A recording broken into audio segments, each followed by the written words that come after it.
here in Newport Beach asking people how's dating life. So, what's it like to date in LA? Yeah, it's really hard here. Very expensive to have a girlfriend. And I think I'm going to be on my own for a while and just go home to my wife. This recession's getting crazy. I get to ask a question. Okay. If I had a flat tire, would you A, help me fix it? Like come out, help me fix it. B, buy me a new car. Or C. I think the guy had a crush on me at Burger King because he gave me 3 sauces and usually they forget my sauce. I think that's like a little way of him saying, yeah, you're cute. My question to you guys is... I ain't answering no motherfucking question. Ooh. Mr. White, what would be the first meal that you would feed me? Salad. Question? I have a crush on you for like the last 5 seconds. What's your name? It's always the fridge protecting the snacks. You guys need to be always aware, no matter where you are. I really feel that at the ATM. Ass to mouth? When I'm getting money at the bank. Oh, the bank. You just feel like they're gonna come up behind Well, you. of course, you're gorgeous. Yes, like, here I am. Oh, I'm so vulnerable. To who? And then I'm like, hey. Hey, guy. Whoa! Pam, I think I see what's going on. Oh. When you turn around, you think men are perceiving you as a sexual being. Yes. Men are just shocked you're a woman. Because from the back, you kind of have like a Barney Rubble physique. On today's episode of White People Doing Shit That Shouldn't Be Done But It Looks Pretty Cool Anyway, we have a man making a fucking death machine out of a bicycle for traction. Notice here it's not sharp enough, so he's going to sharpen it on. Okay, holy shit, this is awesome.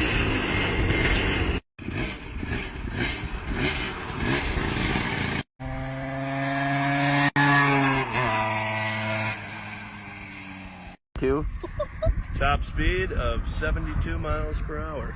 Not bad. Only excuse was you're fat. You're fat. Oh my God, estás gorda. And they would always say these things, but I'm like, you can never say I'm ugly though. Like you can never say this face card's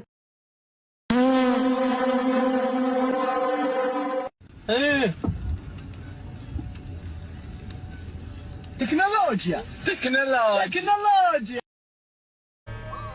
Tell me you're not getting any without actually telling me you're not getting it.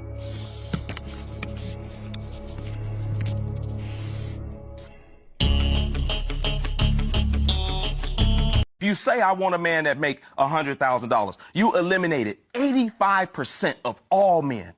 85%, that leaves you 15%. Half of that 15% is married. 7.5%, half of them gay. Or live an alternative lifestyle. Take that down to 3.5%, 4% that you got to choose from. Then you want him over 6 feet, 2%. He can't be obese, 1%. You don't like Sagittarius, Leos, or Cancers. Well, now you at 0.5% of a man that you got to look for. You got to find him, and then he got to like you back. That type of man that makes that type of money has requirements for a woman too that now you have to meet. This is why so many women are struggling that make money when they step out here into the dating. Bud Light presents Real Men of Genius. Real Men of Genius. What made you want to organize this protest? Well, I spent 26 months in prison for DUI negligent homicide, and that was after... Respect. Thanks, man. Appreciate it. Yeah. That was after I was the victim of domestic violence, and so the experience really taught me that whoever goes to prison is a victim first. So when I saw Luigi Mangione and I heard what was going on, I wanted... You was getting abused, then you was having a couple of drinks to deal with your pain, and then you was driving, and then someone happened to be in the way? Actually, I hit a shopping cart at 3 miles an hour in a parking lot. And the shopping cart knocked someone over, and he died about a week later. Man, so it was really the shopping cart that should have been in prison, realistically. Fair to say, or the alcohol, one of the two. Damn, guys, I gotta keep it real. The biggest problem we're facing in the world right now is lack of accountability and responsibility, and grown adults acting like grown-ass children 90% of the time. They'll literally lie to themselves or create a narrative that they believe so they don't have to deal with reality. And if you don't want to keep up their lie with them, they'll get pissed. But it's insane that an individual could actually play a victim from this point. It's like, you were drunk. What the fuck? But anyways, I guess I'm one of the only adults left that actually take pride in taking accountability and responsibility for my actions. Shame on me.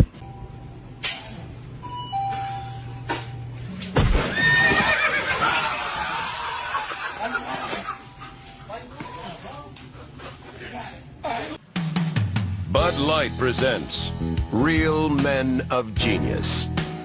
Real men of genius. Alright, man, so today we here with Gang Gang. Your name Gang Gang? I got a 7-Up for you. All you gotta do is chug the whole thing within 1 minute. Look, do not stop chugging. Ready, set, go. Once you stop, it's $0. Hey, leave it up, leave it up. Alright, you spin it out, you spin it out. Nah, see,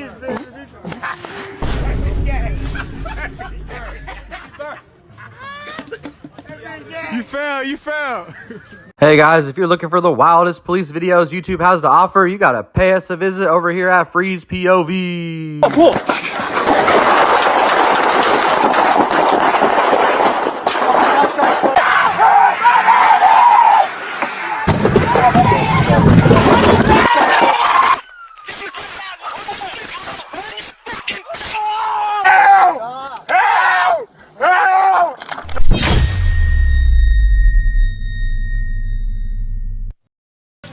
Very nice to meet you. Very nice to meet you. Very nice.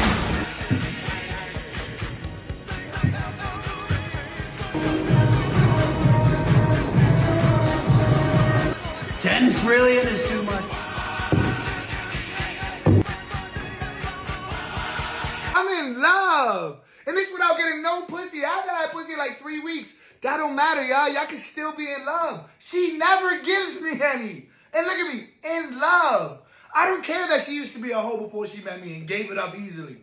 Don't give it up easy to me, baby. Not your husband. Because look at me, I'm in love. I love this woman. It's been so long and I don't care. I'm happy. I swear. I'm happy. I get it like 6 times a year. And on leap year, I get it 7. I'm happy like this. This is the life I chose. And she's the one. For the streets, but for me, she's... Damn, this shit's only slightly funny because it's so fucking true from what I've heard. Every dude I talk to. I don't know about you, big dog, but I'm fucking hungry. I am hungry for more. More success, more wins, more peaks, more fucking mountaintops. And guess what? We're gonna fucking eat. It's time to put those goals in your fucking crosshair and back down from nobody. Be prepared to swallow your own fucking blood before you swallow your pride. It's time to level up. Let's go. Hey, God, keep it real, dude. This is the kind of energy I'm rolling with every single day. Be ready to swallow your blood before you swallow your pride. Let's fucking get this shit.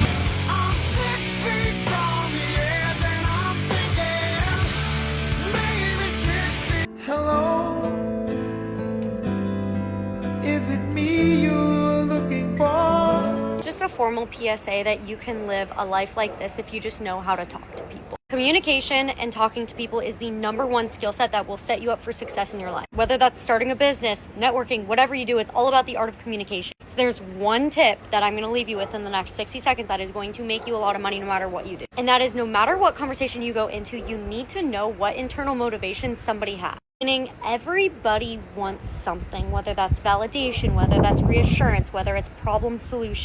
Your life will get immediately better and your bank account will get immediately fatter when you know how to identify this and then capitalize on that. So I'm going to teach you how to identify it and how to capitalize on it. How you identify it is in the subliminal messages of what somebody's saying. So if they bring up like their business or how much money they make, they probably want to feel good about themselves. So what are you going to do? You're going to kind of fluff them up, make them feel like the big guy or the big girl. You're going to give them a lot of validation, like, oh my gosh, what you're doing is so cool, blah, blah, blah.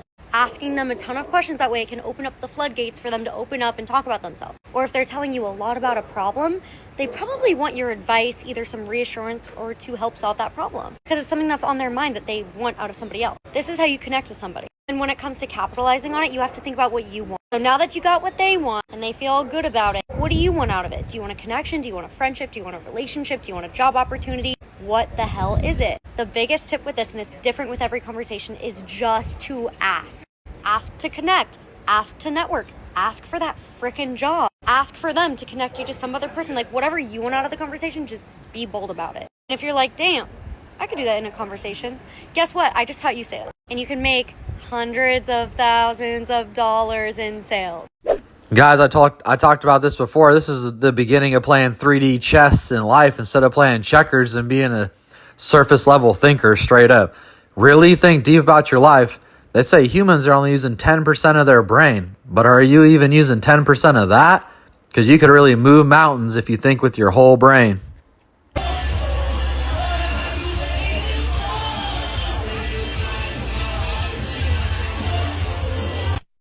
This is totally me.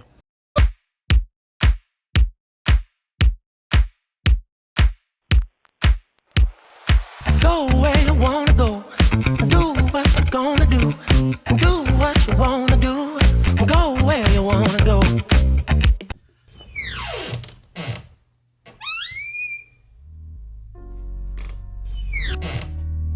Baby, you got something in your nose.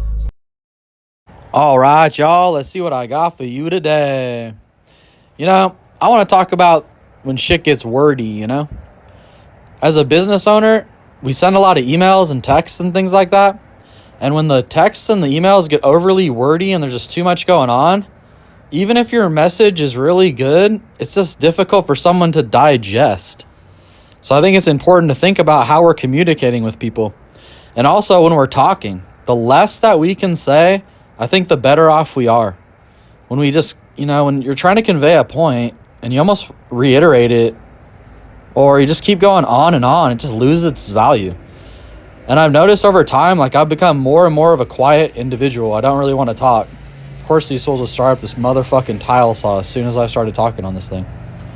So, you know, for me, I've gotten quieter and quieter over time, and sometimes I can convey a message without saying a word, you know? It was always my nature to sort of be quiet, but sometimes you feel compelled to explain something to somebody for some reason as if adults don't already get it or whatever. But I also noticed in my solitude and being quiet and not jumping to conveying a message in general that it gave me a lot of time to think and mull it over and feel different and maybe not even care tomorrow, and different things of that nature was shaved me a lot of time, because ultimately being confrontational just doesn't feel all that great typically. Sometimes it definitely has to be done, but when it can be avoided, it's better. And well, if it's between, you know, customers and business, obviously you don't want it to feel confrontational in any way, but sometimes you have to tell them something. Ultimately, making the messages short and sweet, making the emails and texts short, sweet, concise, and really thinking like, is this overly wordy? Like, how could I shorten this up? How could I make this not so like that, like so too much, you know? Will be a great thing for you to sit down and think about as you're writing texts and emails to different people. Even if I'm in an argument with a girl, it's like, you want to send them a damn near fucking novel, but you're better off sending them like a sentence. So overall, in communication in general, this is just a way better way to go. And anytime that you got to tell someone maybe some information they don't want to hear, thinking about it for a little while and figuring out how to make the message as short and sweet as possible is really going to help with the delivery. All right, guys, always appreciate y'all tuning in. Please like, share, and subscribe. We're going to see you on the next one.